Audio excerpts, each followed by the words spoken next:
Calling all of you citizens from all over the world, this is Captain America calling. Hello, ladies and gentlemen, I'm the Omni viewer, and this is my unscripted reaction / proto-review of Captain America Civil War. Wonder whose team I'm on. But anyway, I got to see it last night, and I think it's no surprise I like every Marvel movie up to now. Even last year when I gave kind of a lukewarm reception to Ant-Man, I've warmed up to it since then. I like it much more now that I've seen it again.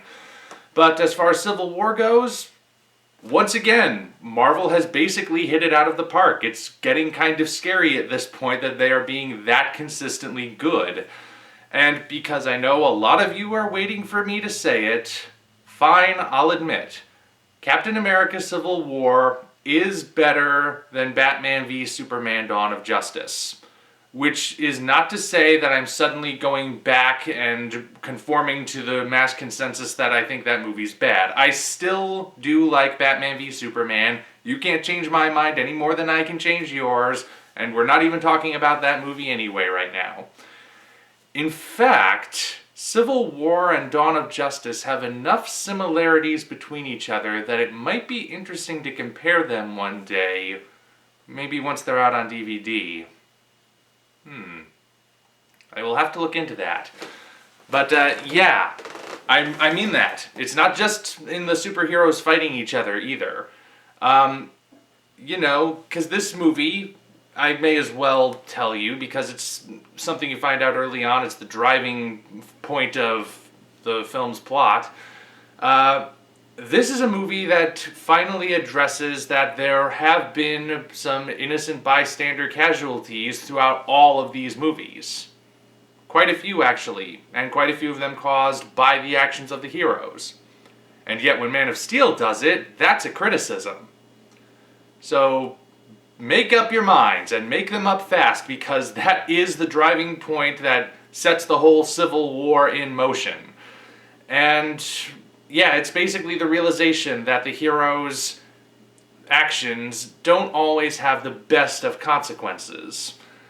And, that alone would be pretty interesting in and of itself, but there's a lot more than just that going on, because this movie is also, it's about the conflict between the two heroes. It's two heroes' sides, I should say, but it is predominantly Cap and Iron Man. It's also an origin story for two new characters, Spider-Man and Black Panther.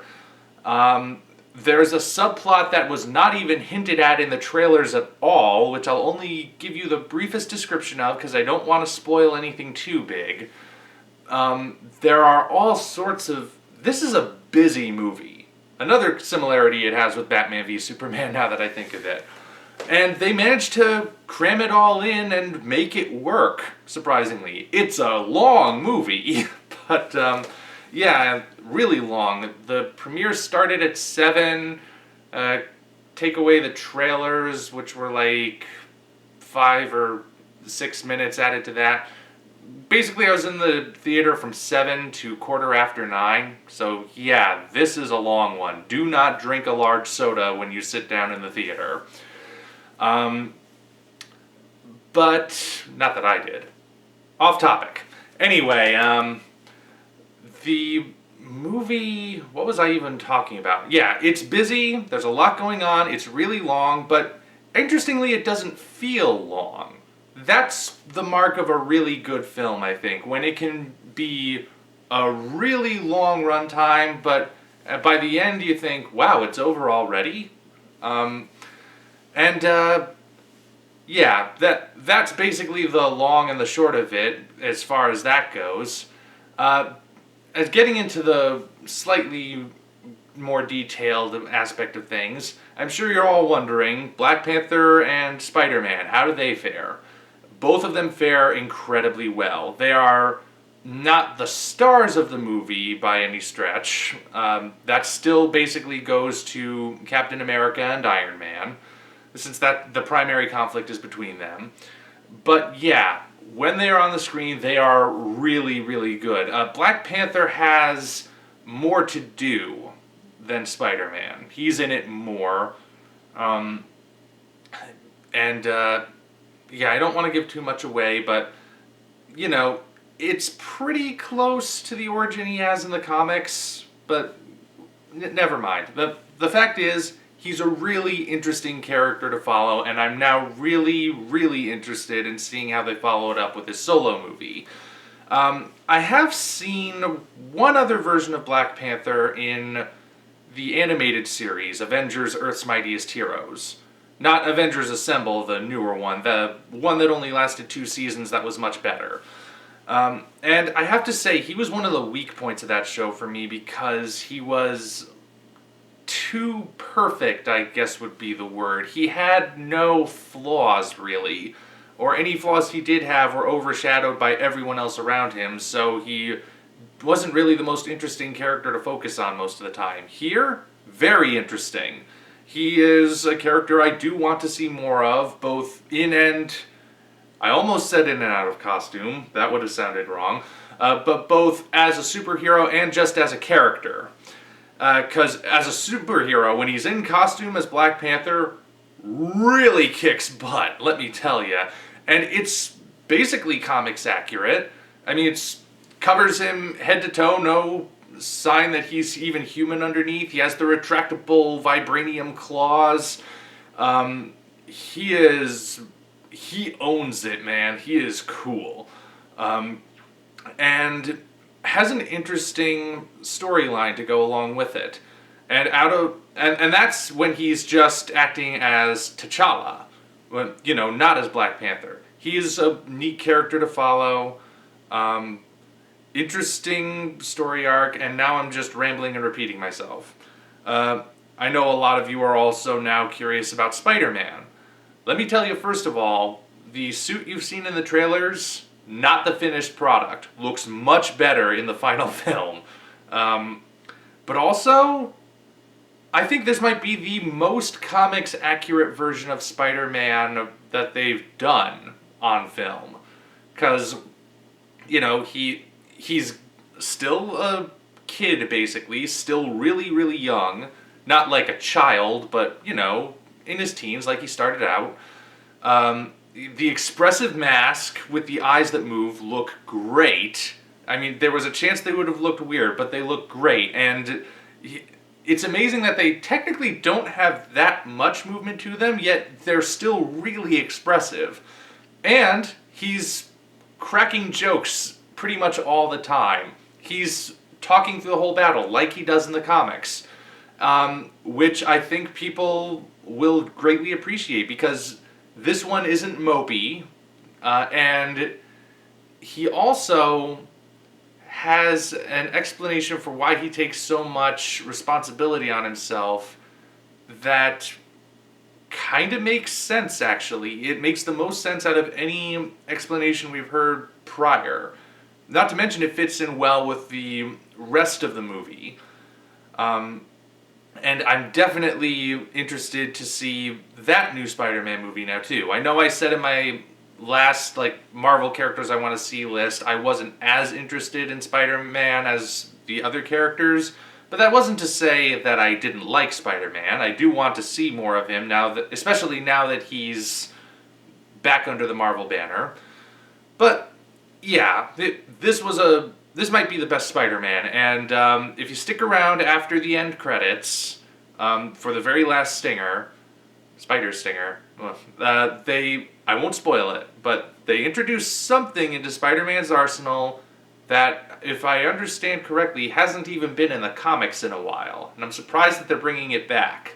It'll be interesting to see what they do with it.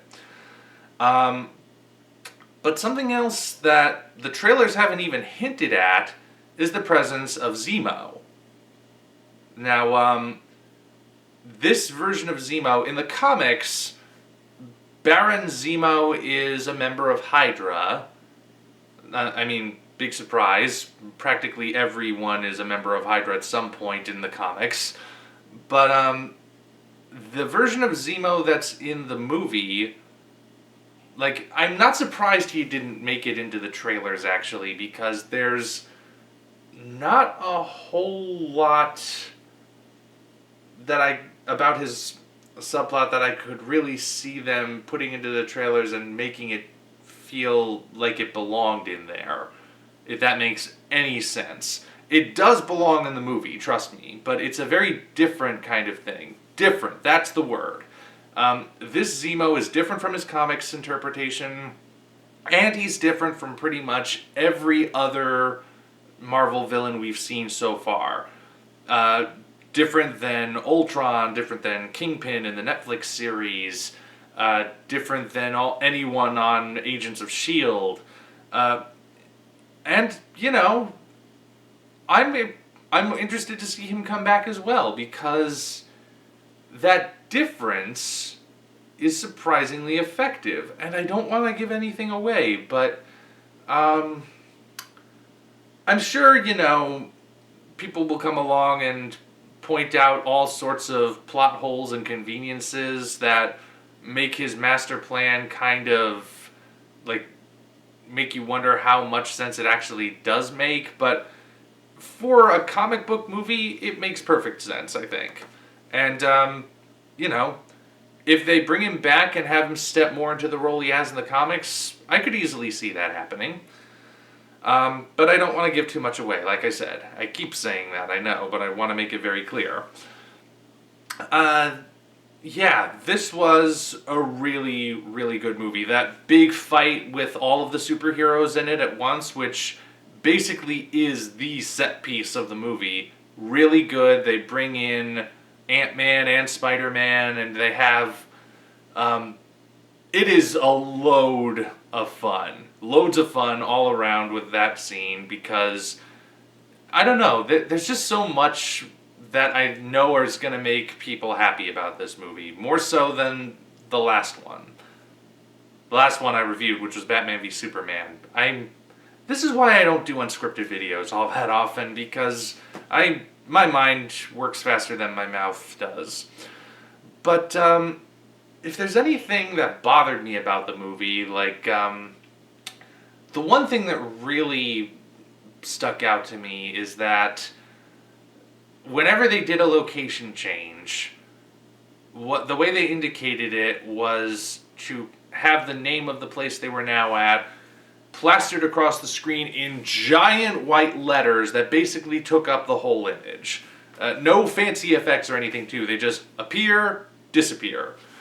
Anyone with Windows Movie Maker could do that effect. And it's not that they're bad, it's just that they didn't look good. It looked like they belonged in a much cheaper film than this. And they kind of... They just didn't look right. It was distracting, but it's kind of a nitpick to harp on that. There are some plot holes, like... I don't think they ever really explain how Tony Stark figures out that Peter Parker is Spider-Man when he goes to recruit him. Or if they did explain it, I missed it completely. And like I said, Zemo's plan might not actually hold up to scrutiny the more you look into it. And as far as the actual idea of whether or not... of whose side was right, Team Cap or Team Iron Man... I'm not really sure they said where they stand on it by the end. But, again, that's a whole other can of worms. I don't think I'm going to do a spoiler review for this one, because people will be talking about this for years to come anyway. Maybe once it's on DVD, I'll go more into detail. But, yeah, go ahead and see it. It is yet another great Marvel movie. I really can't think of any reason why you wouldn't expect anything else at this point. Why you would expect anything else at this point. Again, this is why I don't do unscripted too often. But, yeah. Now, I'll probably be doing another one of these for Doctor Strange. And once again, Marvel, if you're watching this, check out my previous list. Those characters, bring them on, please. But otherwise, I'm sure you probably have your own thoughts on Civil War, so go ahead and tell me once you see it. Until such time as we meet again, this is the Omni Viewer signing off. Has he lost his mind? Can he see or is he blind?